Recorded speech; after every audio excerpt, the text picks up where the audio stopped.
Assalamualaikum warahmatullahi wabarakatuh. Salam Waalaikumsalam sejahtera. warahmatullahi wabarakatuh. Om Swastiastu, Namo Buddhaya, salam kebajikan. Ibu Bapak sekalian, terima kasih sudah hadir di webinar kita ini. Pastinya pertama-tama kami ucapkan terima kasih kepada Pak Frans Teguh yang selalu mendorong kita, memberikan motivasi kepada kita untuk selalu berkarya. Yang kedua kepada Pak Andri Wintarso atas Pak yang sudah bergabung dengan kita. Yang ketiga adalah Bu Citra Smara Dewi. Terima kasih Bu atas waktunya. Ibu Bapak sekalian, rekan-rekan, alhamdulillah saya yakin, saya percaya dari 182 ini sudah mewakili pentahelix yang ada. Di sini ada para akademisi, rekan-rekan saya dari Sekolah Tinggi Pariwisata Bandung, dari Poltekpar Makassar, dari Poltekpar Lombok, dari Poltekpar Palembang, dan pastinya di sini juga ada perwakilan dari teman-teman kita dari kampus dan malah ada dari SMK, Ibu Bapak sekalian. Selanjutnya di sini juga saya melihat ada alumni HCP, Home Creative Planner. Itu pelatihan pertama yang kita buat based on outcome. Ibu Bapak sekalian, saya perkenalkan bahwa Direktorat Pengembangan Sumber Daya Manusia Ekonomi Kreatif adalah direktorat baru yang umurnya baru berumur 6 bulan. Ya.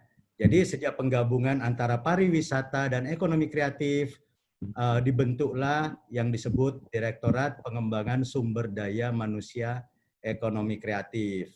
Suka tidak suka, mau tidak mau, kami berharap masukan dari Ibu Bapak sekalian dalam mengembangkan kreativitas teman-teman SDM.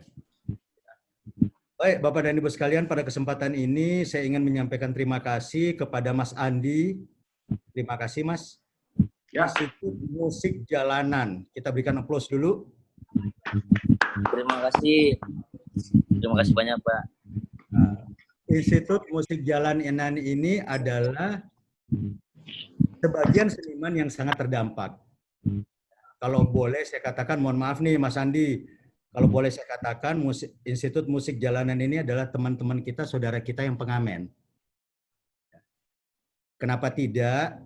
Di setiap webinar kita, kami berharap kepada seluruh rekan-rekan yang ada di yang mengikuti webinar ini, kami berharap supaya webinar kita juga membawa manfaat bagi teman-teman sekalian, teman-teman seniman.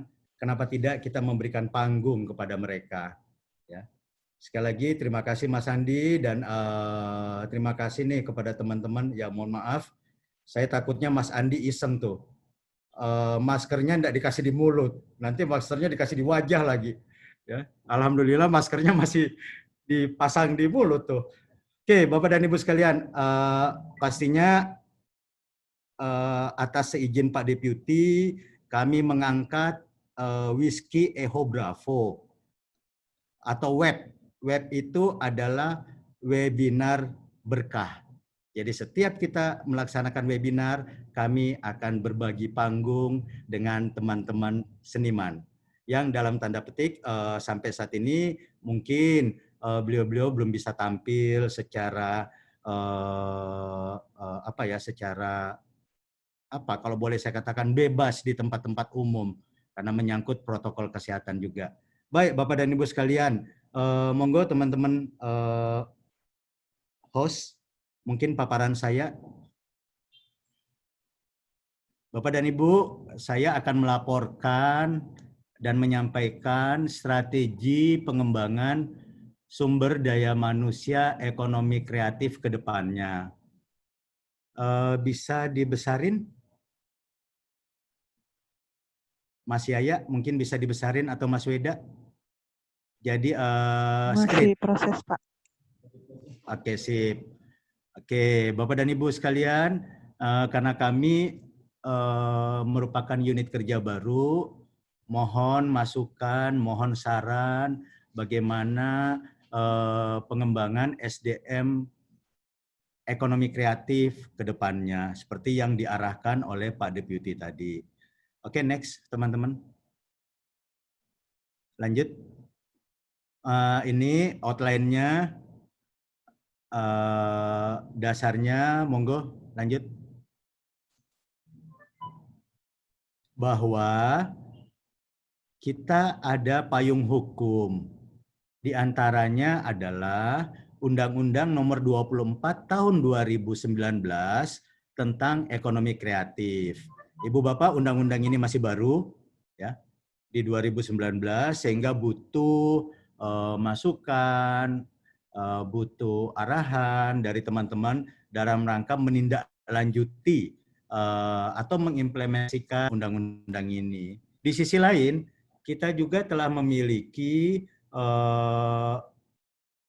undang-undang pariwisata, ya, di mana suka tidak suka, mau tidak mau, pada saat implementasi di lapangan agak sulit kita membedakan yang mana sektor pariwisata dan yang mana sektor ekonomi kreatif.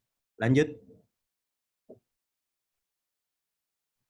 Bapak dan Ibu, ini arahan Pak Presiden di tanggal 21 Maret 2019 bahwa industri kreatif diharapkan akan menjadi kekuatan baru perekonomian di Indonesia. Khususnya ini nanti kami berharap akan digerakkan oleh teman-teman milenial. Tapi teman-teman kolonial juga bisa ikut di dalam kekuatan ekonomi baru ini. Next. Ini arahan Pak Menparekraf bahwa potensi wisata bisa menjadi nilai ekonomi melalui upaya dalam meningkatkan kualitas, diantaranya souvenir, musik, fotografi, kuliner, dan performing art. Oke, next. Lanjut. Kami berharap seperti ini konsep kami, mundur Mas, jangan terlalu cepat, mundur. Kami berharap konsepnya seperti ini, karena kami Kementerian Pariwisata dan Ekonomi Kreatif, bagaimana ekonomi kreatif bisa memberikan nilai tambah, ya, yang di end-nya adalah kepada ekonomi masyarakat atau peningkatan ekonomi masyarakat. Oke, lanjut. Lanjut aja, diklik aja, diklik terus.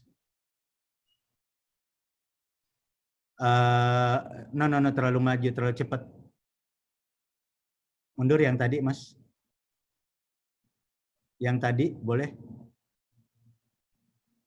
Ya, stop. Next saja tadi gambarnya dimunculin, Mas.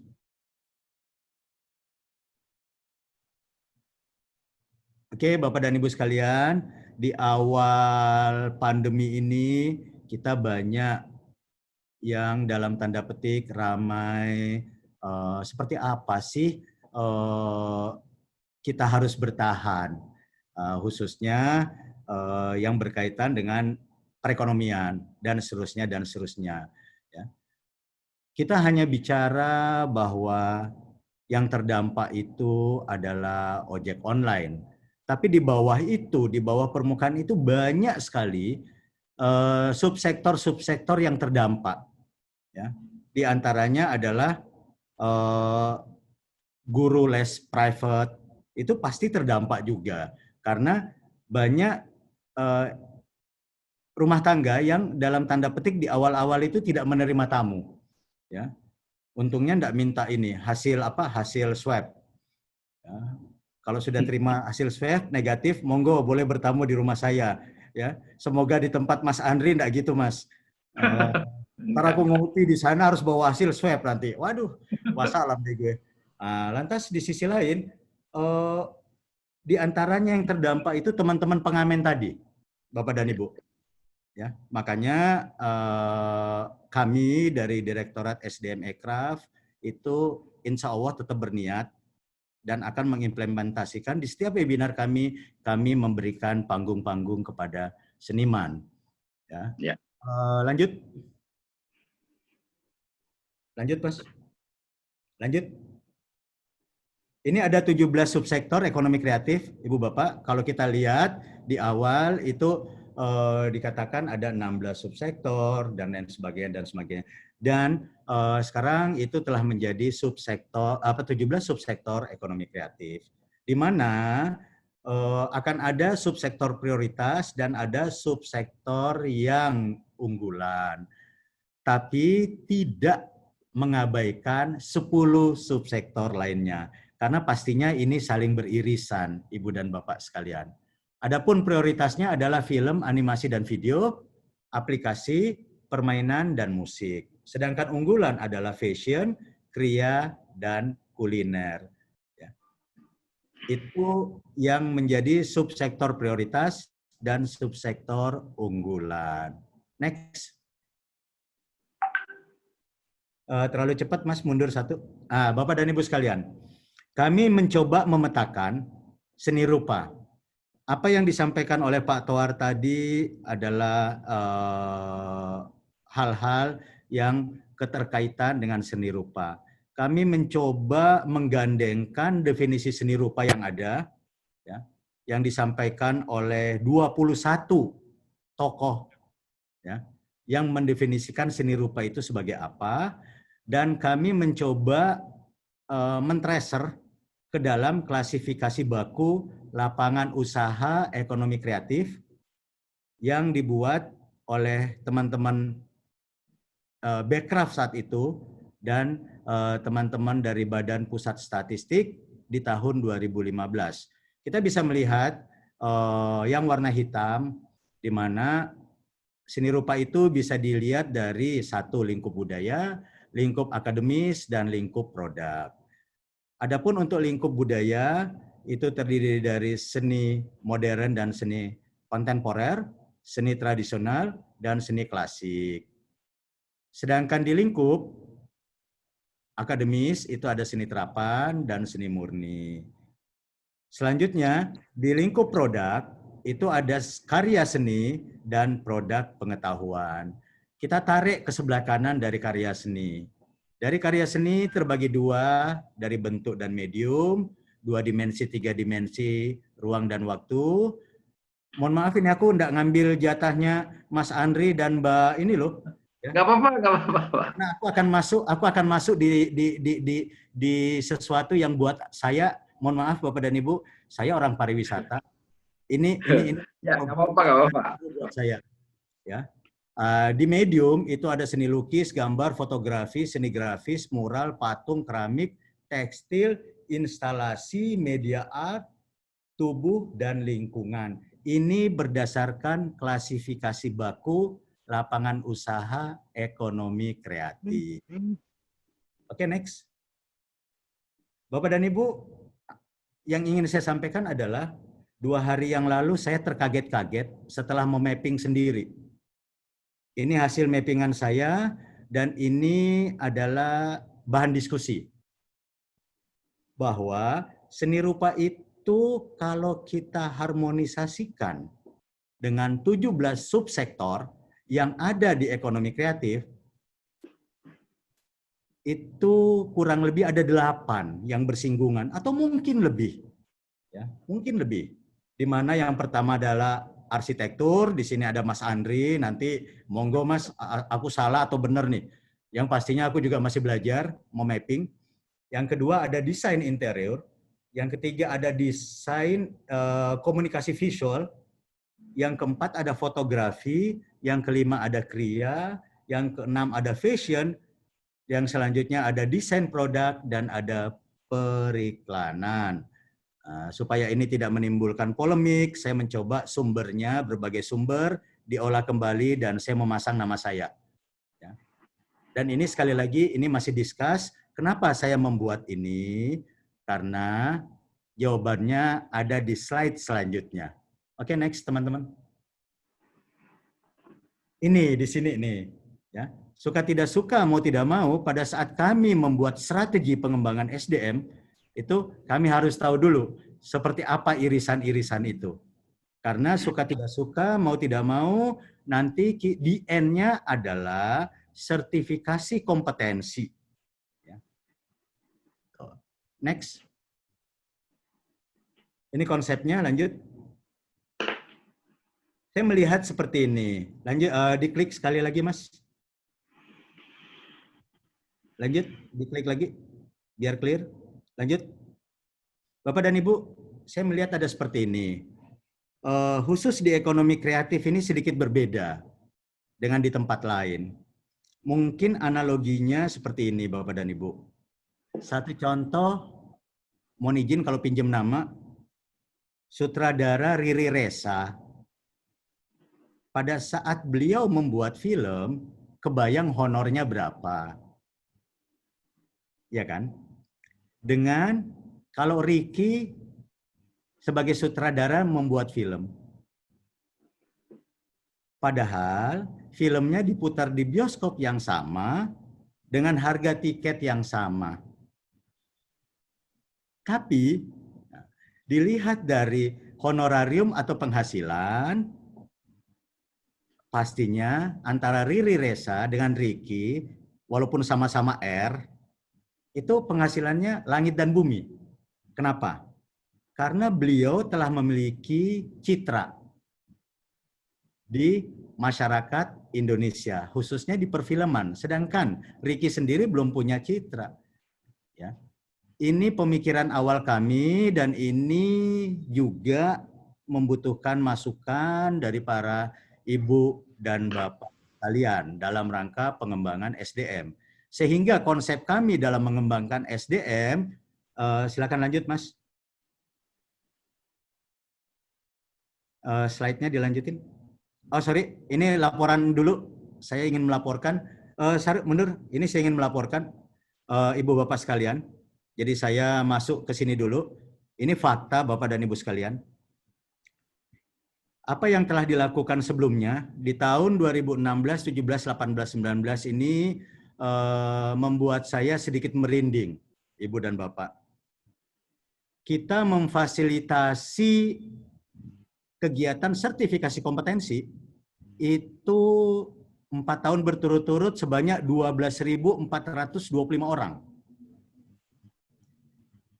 Hasilnya adalah K adalah kompeten, B, K adalah belum kompeten. Di N-nya Bapak dan Ibu bisa melihat.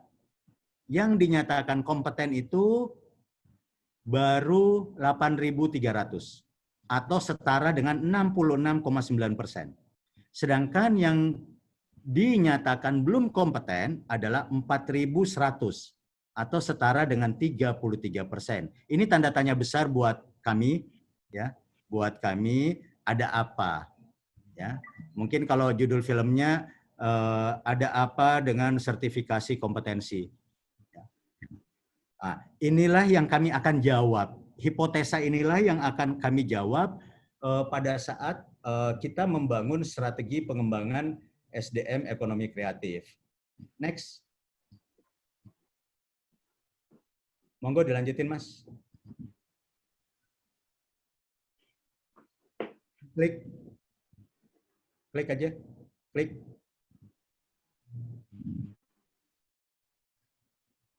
Diklik. Klik lagi. Maaf, ini PPT offline saya. Saya membayangkan Ibu dan Bapak sekalian bahwa kita itu memanfaatkan smartphone ya, untuk semua kegiatan atau aktivitas kita. Di antaranya tadi kita sudah buktikan, Mas Andi sudah buktikan, dan Mas Andi kemarin pada saat diskus dengan kami mengatakan kami tidak punya kamera yang dalam tanda petik betul-betul untuk mendukung performance pada saat Zoom. Saya mengatakan sama Mas Andi, pakai aja tuh handphone. Ya, benar. Semua ada di genggaman kita. Apapun mereknya handphone tersebut, yang namanya smartphone pasti smart. Yang tidak smart biasanya yang pakai, termasuk saya. Jadi kami mencoba, Ibu Bapak sekalian, membangun pembelajaran daring. Karena menurut hemat kami adalah kelas maya merupakan kelas masa depan. Suka tidak suka, mau tidak mau. Ya. Lanjut. Ini pengembangan kami, ini yang standar, Bapak dan Ibu sekalian, bahwa kami masuknya di ranah sebelah kanan, Bapak dan Ibu sekalian, masuknya di ranah pendidikan non formal, di mana nanti kami akan melaksanakan bimbingan teknis, pelatihan offline, dan yang terbaru adalah pelatihan online. Kami tetap juga akan melaksanakan sertifikasi kompetensi dalam rangka implementasi daripada mutual recognition arrangement yang berlaku di ASEAN. Next. Bapak dan Ibu, ini juga masih diskusi panjang. Kami mencoba membangun ekosistem pelatihan daring, di mana kita tidak hanya mengandalkan learning management system saja, tapi ada komponen-komponen lain yang akan kami bangun dalam rangka menuju pelatihan yang tidak based on output, tapi based on outcome. Oke, next. Lanjut, Mas. Oke, ini Bapak dan Ibu sekalian. Kami lagi membangun, terlalu cepat, Mas. Mundur. Mundur, slide-nya boleh. Oke, terima kasih. Ini Ibu Bapak sekalian, kami mencoba yang tadi, Mas, yang tadi, mohon maaf, yang tadi. Yang tadi, mohon maaf, Mas, slide yang tadi. Oke, terima kasih, ditahan. Kami mencoba menggabungkan ini, Ibu dan Bapak sekalian. Learning Management System, Learning Content Management System, dan Learning dan Social Learning Network. Mas, mundur, Mas. Maju, Mas. Mohon maaf, ini kalau operatornya enggak dioperatin sendiri, ini gini nih. Maju deh, maju satu. Maju satu. Ya, stop di sini. Nah, ini yang kami bangun, Ibu dan Bapak sekalian. Mohon dukungan, mohon masukan, sehingga pelatihan daring itu di end-nya adalah outcome. Terima kasih. Di sini saya lihat ada Mas Suprapto nih. Mas Suprapto itu salah satu UMKM yang di awalnya hanya menjual produknya offline. Dan alhamdulillah sekarang Mas Prapto itu sudah bisa menjual online, ya, dengan mempergunakan fasilitas Google yang mungkin banyak atau belum dikenal orang. Fasilitas itu adalah search engine optimization-nya Google. Ya. Inilah satu pelatihan yang kita sebut Home Creative Planner. Kita uji cobakan, Bapak dan Ibu. Jadi Learning Management System, Learning Content Management System, dan Social Learning Network ini sebenarnya sudah kita uji cobakan di 2 pelatihan kami. Di antaranya adalah pelatihan berbahasa Inggris digital, di mana kami mau pelatihan berbahasa Inggris itu melalui kelas virtual. Definisi kelas virtual yang saya sampaikan adalah bukan hanya melihat video, tetapi ada interaksi. Ada interaksi antara pengajar dengan peserta pelatihan. Ini sudah kita terapkan, Ibu dan Bapak sekalian. Oke, lanjut. Implementasinya seperti ini, Ibu dan Bapak sekalian. Sejujurnya di awal kami tidak punya data tentang tenaga kerja ekonomi kreatif. Mungkin data itu ada, tapi tersebar di mana-mana. Sehingga dengan sistem yang kami bangun menggabungkan LMS, LCMS, dan SLN, kami berharap kami memiliki data tenaga kerja di sektor ekonomi kreatif, di mana nanti akan masuk ke dalam satu data yang kita sebut satu data Kemenpar.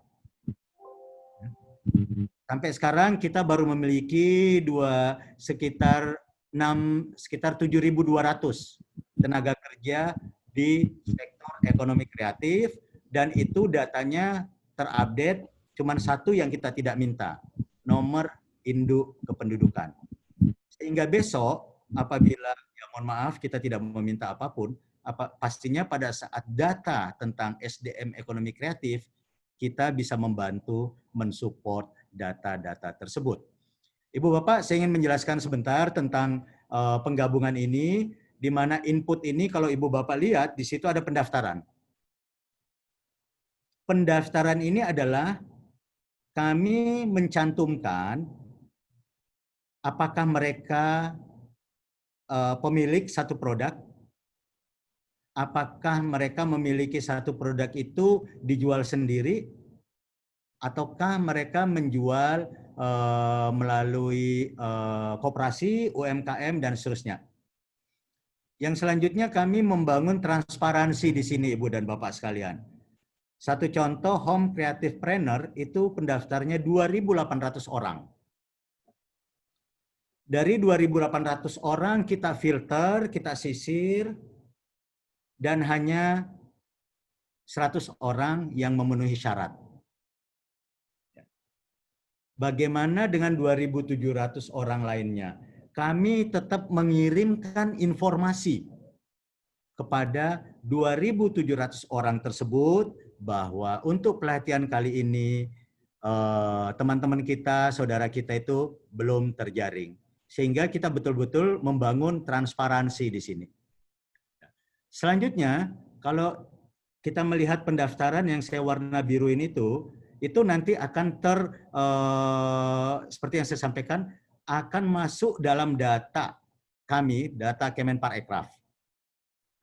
Adapun prosesnya, kami mencoba membangun, ya seperti yang kami laporkan tadi, adalah teori dan praktek.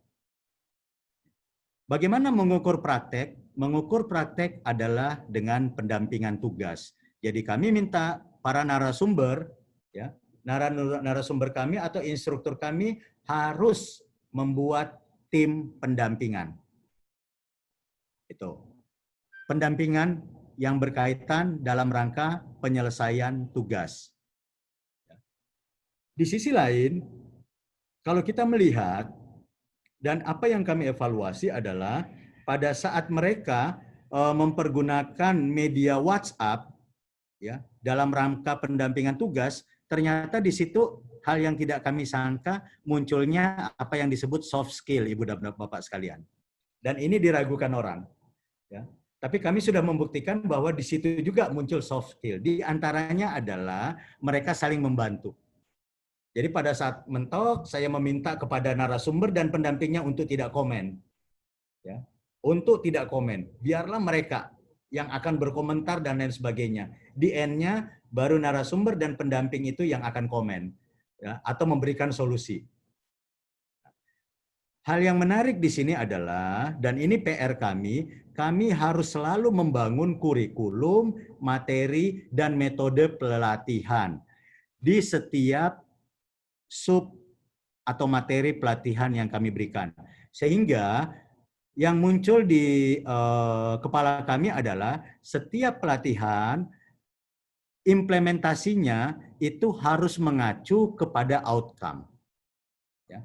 Dan sekali lagi kami laporkan bahwa, mohon maaf, saya saklek di sini. Saya tidak mau sampai output. Habis pelatihan selesai, saya tidak mau. Ya, saya mau adalah sampai outcome. Kenapa demikian? Ini terbukti, Ibu dan Bapak sekalian. Saya coba menerapkan seperti ini. Seperti di kampus-kampus juga atau di sekolah. Yang pertama, percentage kehadiran. Kami mengikutkan staf-staf kami di setiap pelatihan yang ada. Mereka lah yang akan merekap percentage kehadiran. Bisa kelihatan itu. Ya. Yang kedua, penyelesaian tugas. Kami laporkan HCP itu dari 100%, hanya 37 yang menyelesaikan tugas. Sehingga kami mengatakan bahwa 37 orang itu berhak memiliki sertifikat yang ada barcode-nya. Dan berhak mengikuti seluruh pelatihan yang diselenggarakan oleh Direktorat Sumber Daya Manusia Ekonomi Kreatif. Ya, kami memberikan green card kepada mereka untuk mengikuti pelatihan-pelatihan yang kami laksanakan. Ya. Selanjutnya, bagaimana dengan teman-teman yang selain 36 tadi, maaf 37 tadi, kita hanya memberikan piagam penghargaan. Kami berharap dan kami sudah sepakat dengan teman-teman yang 36 tadi, mereka akan melaporkan peningkatan omset dari website yang mereka miliki sendiri. Itu. Jadi itu informasi yang akan kami peroleh dari teman-teman tadi. Ya, dari teman-teman yang mengikuti pelatihan. Di sisi lain, kami juga lagi membangun modul pelatihan daring yang nantinya akan kami masukkan ke dalam kelas.kemenparekraf.go.id. Sehingga teman-teman nanti bisa melihat apa aja modul-modul pelatihan yang ada di subsektor ekonomi kreatif. Insya Allah nanti kita akan launching seri kuliner, ya, seri kuliner khusus untuk kopi. Ini juga dukungan dari teman-teman Asosiasi Eksportir Kopi Indonesia. Oke, lanjut.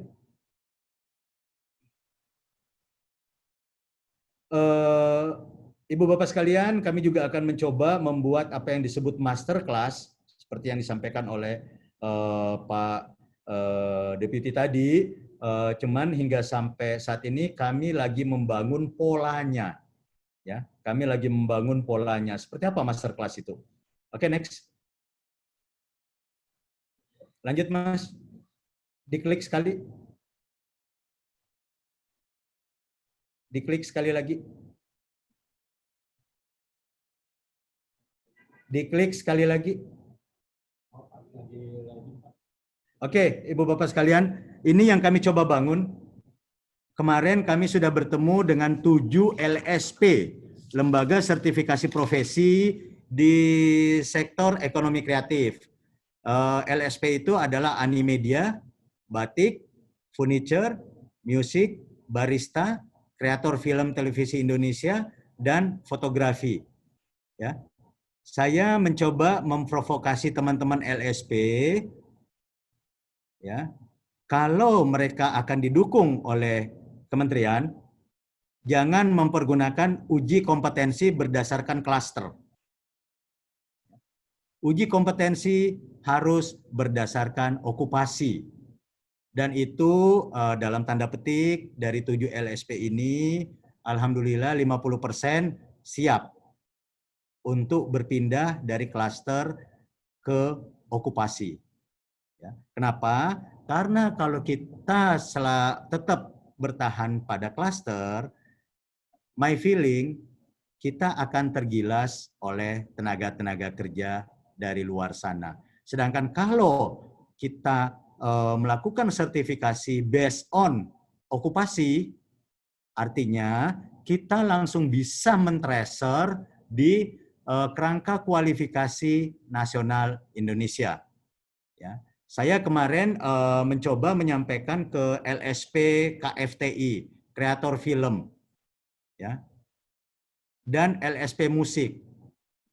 Saya tanyakan, kira-kira kalau levelnya siapa ya? Level siapa kemarin? Mohon maaf, saya lupa artisnya itu. Chandra Darusman, Pak. Chandra Darusman. Pak Chandra Darusman. Beliau di level berapa nih kalau kita sertifikasi? Kan pasti beliau ingin ikut. Ternyata jawaban itu mengejutkan saya, Ibu Bapak sekalian. Beliau mengatakan level 7. Saya bilang, no way. Beliau level 9. Kenapa saya katakan gitu? Pada saat Undang-Undang Kebudayaan diketok palu, kami sudah mencoba, dan itu alhamdulillah berhasil, untuk ahli cagar budaya. Kami berkoordinasi dengan BNSP dan para profesor dan para doktor di masing-masing bidang itu sudah langsung pada level 9. Ya, saya sampaikan kepada 7 LSP kemarin, kenapa kita tidak berani seperti Pak Chandra Darusman. Kalau level 7 itu kan masih level profesi. Sedangkan beliau itu sudah kemana-mana jam terbangnya. Itu. Ini obsesi kami dan insya Allah obsesi itu bisa kami wujudkan. Adapun yang film, Bang Tuar ingat nggak siapa kemarin artis tuh? Christina Hakim, Ibu Christina Hakim. Kalau Ibu Christina Hakim level berapa ya? Kenapa kita tidak memberikan pengakuan kepada beliau melalui uji kompetensi ya, untuk menuju ke level 9? Ini obsesi kami dan semoga dalam tahun ini ada 1-2 subsektor yang sudah bisa membangun kerangka sertifikasi berdasarkan okupasi sampai level 9. Oke, next. Ini. Oke, mundur satu Mas, mundur satu. Mundur satu. Slide-nya dimundurin. Ini yang kemarin saya sampaikan kepada 7 LSP, apakah klaster atau okupasi. Ya. Oke, lanjut. Ini juga yang akan kami lakukan, mohon izin Mas Andri dan Mbak Citra, insya Allah kami akan main ke kampus Mas dan Mbak. Ayo berikan masukan kepada kami tentang pengembangan SDM di sektor ekonomi kreatif. Demikian pula halnya dengan teman-teman yang dari Sekolah Tinggi Pariwisata dan Poltekpar Pariwisata, mohon masukannya apa yang kita bisa kerjasamakan untuk SDM ekonomi kreatif. Oke, next. Bapak dan Ibu tetap sehat, produktif, dan bahagia. Lebih kurangnya mohon maaf. Wabillahi taufiq wal hidayah. Wassalamualaikum warahmatullahi wabarakatuh.